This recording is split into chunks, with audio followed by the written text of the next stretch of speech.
Well, there's certainly a number of issues, but I think one of the ones that is facing us currently, and I see it as a future issue too, is how we utilize and manage data.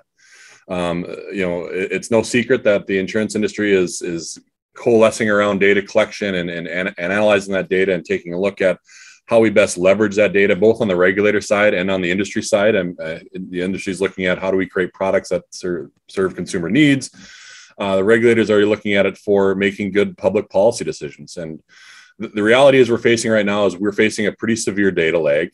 We use stat reporting, we use stat analytics and all those things. For a state like North Dakota, we're a smaller state, we're more rural. That's not a secret.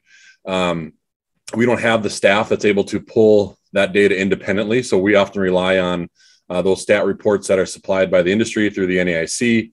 The only main problem with those is those are 18 to 24 months old by the time we get them. And when you're making a public policy decision, and we're a biennial session, like a few states are, we meet every 2 years, that could be 3 to 4 years old by the time we're looking at and making a public policy decision. And the reality is decisions aren't made with good decisions aren't made with bad data. And that's what that is. It's expired. It's old. It's no longer probably relevant data. We've got a bunch of anecdotal experiences here in North Dakota where legislators will ask us very specific, unique questions to a specific policy that they're looking at.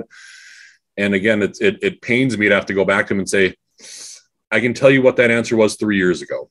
And, every state's going through some significant changes, whether that's with the pandemic or different growths. I mean, we've faced an oil boom here in North Dakota. And so, we're changing monthly versus every 36 months ago, so that's a significant challenge. And I do think it's a significant threat to the industry because, again, bad public policy is going to be made with bad data. And we may be answering questions that have already been solved by the industry or significantly have changed with laws, which are, again, once those laws are on the books, it's tough to change them. And if they're made on bad data, they're generally bad public policy. Sure. So it's an issue that we face at just about every legislative session. There is a bill that comes forward to address uninsured motorists in North Dakota. And it's one of those specific questions that we get from the legislature. It's what I just talked about. Oftentimes the legislature will say, John, how many uninsured motorists are in North Dakota? And I'll go, people don't self-identify or self-report to us that, hey, I don't have auto insurance. So it'll eventually evolve into, well, how many North Dakotans have auto insurance? Well, I can tell you what that was 3 years ago. And again, it gets down to that. That's a very tough question to answer for us. And it should be a pretty easy question for an insurance commissioner to say, yep, we've got, 800,000 people in North Dakota, 650,000 of those people are covered under an auto policy. But I can't answer that question right now. And so in every session, we've had an issue coming forward on how to solve that problem. The industry will stand up and say, it's between 5 to 8% of North Dakotans are uninsured. The agent community will stand up and say, we believe it's as high as 20 to 25. That's a pretty big delta. That's a pretty big difference. And then they'll point to the commission and say, well, what do you know? And I'll say, well, again, relying on the data that's 3 years old, we're seeing about 13%. And so there's really no good answer to that question. And so when we're looking at a proof of concept of the blockchain and how does this openIDL process work, we looked for a simple question. And it's does this VIN have insurance? And I think that's about as simple as we can get for a question that can prove this hopefully this technology.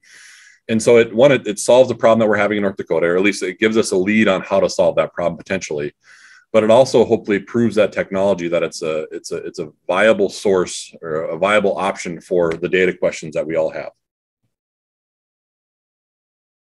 Well, I think we're looking for real-time data to hit that time piece. So again, where I'd be able to hopefully answer that question in 20 days rather than 3 years of what a particular policy North Dakotans may have or how that's evolving in our state.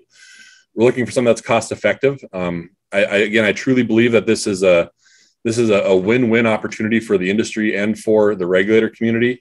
The amount of dollars and time and just pure work that's put into stat reports and analysis and the different data calls that are coming from the different states, it frankly is probably becoming burdensome to the industry. And the reality is those data calls aren't going to lessen, and they're probably going to get more granular as we go because, again, those questions are going to get deeper. It's going to be, how do we answer some bias questions? What are you using for algorithms? What's the technology doing on your system? And so I think those questions are going to get more and more difficult to answer, more and more granular, which again means more time for the industry to look at how do I answer this data call. And so to me, there's a cost element to this that I do think if we can leverage this technology in the appropriate manner, and it is proven to be successful, that it should be less costly for both the industry and the regulator community to get that answers to those questions that we're seeking. We're also looking at it's repeatable, right? I mean, we're starting with a proof of concept on the uninsured motorist, again, answering that question of what VINs have insurance in our state. But if that's successful, we could be able to replicate that into different lines of insurance, different questions that we may have. And so I think it's really scalable, and that's a really important piece of it. And again, it's secure. We always have questions about privacy and how we're using that data. And if you're going through the blockchain and through the Hyperledger system and all those things, again, it's very, very complex. But I can assure you, it's probably more secure than sending a state insurance department a spreadsheet, right? And so I think there's more security around that piece. And we're if you're on the blockchain, you're only using the data that you need. You're only answering the questions you need. We don't have to get any PII in there. And again, when you're looking at a data call, maybe from the state of North Dakota or from DC or whatever other jurisdiction you're looking at, it may be as rudimentary as here's my spreadsheet with every homeowner policy in the state. And I can tell you that's significantly less secure than operating in the cloud or on the blockchain. And so I think it solves some of the security concerns and the privacy concerns that we may have. I don't think consumers maybe necessarily understand fully what that data exchange looks like currently. And I think that may give them some pauses, again, as consumers are becoming more aware of where their data is going, how it's being used, who has it, when they have it. I do think that this is a more secure transfer of that data. And again, it's partially because, again, we only need to answer the certain questions. We can drill that down to a very specific answer without having to have all that PII in there or other identifiable information in there. So I think it solves some of those security concerns. I think it is, again, significantly easier once it's all set up. And then I think there's a cost element to there that I think is a win-win on both sides of the coin. So they're really going to facilitate the use of that openIDL system and helping set up nodes and the different technical aspects of the blockchain. We've been fortunate. We've worked with AAIS for, I would say, the last 5 or 6 years in North Dakota. We have gone down the road of investigating this as a possible solution. I think we've kind of, for lack of a better term, kicked the tires and we had AAIS out here for a design build process where we invited all our industry and the local domestics to come in and say, okay, here's what we're thinking. What would work for you guys? What do you guys want to see on a blockchain system potentially? That was a couple of years ago. That was pre-pandemic. And so this is the logical next step, in my opinion, of continuing to work down that road. And again, it's not to say that we're guaranteeing success or anything like that, but I think we're at a point where we've got to test the system and we've got to see if this is a feasible solution. I'm confident it is. I'm confident there will be some certain benefit there. But we've got to now start engaging the industry to see that benefit as well, because the reality is, if the industry isn't on board, if the industry doesn't see the value in it, it's going to be really, really hard for us as regulators to make this evolution. I think eventually we will get there. Whether that's, I'm hoping it's sooner than later, and I'm hoping that by engaging this process early, North Dakota may be at a competitive advantage to do that, and the domestics here in our state know that. But again, this is the next step to answer that easy question, and starting at a very rudimentary level to say, can the blockchain solve this particular small problem? And if it can, I think that'll be very instructive and intuitive to the rest of the broader industry to say, okay, maybe there's something here, and we can continue to walk down this road and perhaps further find other solutions to this problem. We're at a disadvantage. We are at a significant disadvantage in the regulator community. I know the industry may say, "Oh, come on, we're a heavily regulated industry. You guys are pressing down on us all the time." But again, it gets back to, I think we have probably more regulation than we necessarily need because we don't have all the data. We don't know all the answers, right? So we can't work with a scalpel. We've got to work with a sledgehammer at times, and that's because we don't have that data. And so I think it puts us in a position to, again, have more reasonable regulation, more consumer protections, and all the things that we can get with the with appropriate data, with real-time data, with the data that we need. And so I think it helps us be, again, cost-effective, time efficient, and do all those things, which should hopefully reduce that regulatory burden.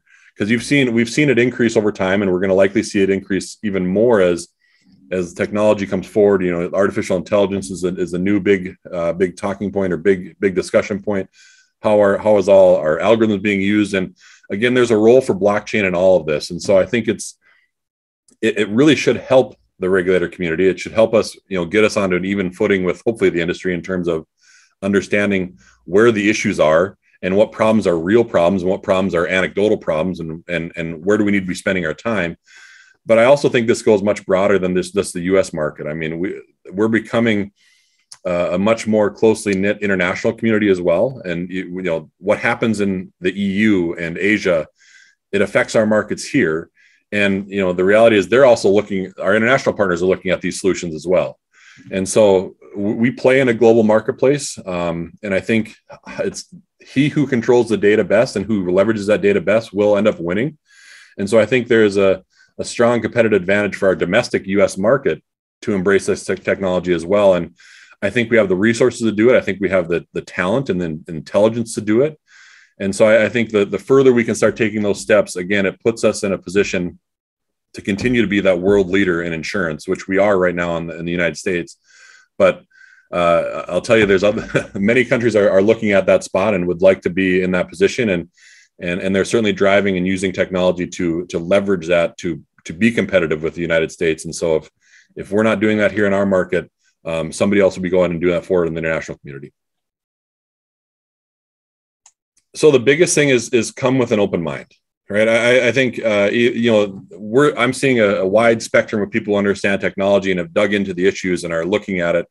And you go through a kind of a traditional process, right? It's like, oh my God, I don't know what this is. I don't understand it. I don't want to touch it. Oh my God, this seems overly complex. And boy, I can see the value in it, but we're never, ever going to get there. And the amount of resources and time it goes into it is going to be significant. To kind of an acceptance almost, where it's like, okay, I can see the value. I can see that this may be a good direction for us to be heading as a company and an industry, but I'm not sure. I'm afraid of the cost dynamic, the cost curve. And I think if you take a really hard look at as an industry as a whole, again, going back to the amount of money and time that's spent on stat reporting, the amount of money and time that's spent on data calls, the amount of money that's spent on analyzing your own company data to probably leverage that against your consumers and see, okay, what gaps do we have maybe as a company with our consumers and how can we make that better?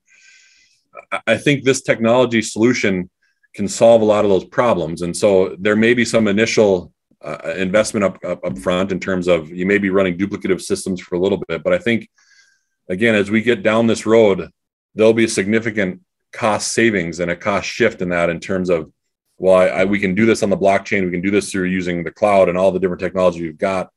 And that may lead us to be a more efficient company. And in today's economic times, we're all looking at how do we do more with less? How do we become more efficient with that dollar? And again, that ultimately impacts the consumer premiums and what they look at. So on the industry side, it's coming with an open mind and being willing to listen and see this, because again, blockchain isn't new. It's been around for a while. It's been around. Like I said, we've kind of kicked the tires for about 5 years, and by no means are we what I consider ourselves experts, but we know enough, I think, to continue down the proof of concept road. And on the regulator side, it's really looking at, again, how do we best manage this data, and what do we need to answer to make those good public policy decisions? And I think if we look at ourselves truly in the mirror and look at some of the things we're asking, yes, they're important questions, and yes, we need that data, but it's also a significant burden on the industry to do all these data calls, to do it for 56 different jurisdictions who may have the same questions but just a little bit different. And how do we lessen that burden to get to those good public policy decisions? And I think this, again, technology will play a key role in that. So it's really about having an open mind, and again, looking at the technology with as what's possible, and being willing to adapt and adjust and change and understand that. Again, we are in an evolution as an industry. I would almost say a revolution on what's going forward, and the decisions that we're making today and the things we're setting up today are going to hopefully pay dividends decades down the road as we continue to evolve and embrace technology.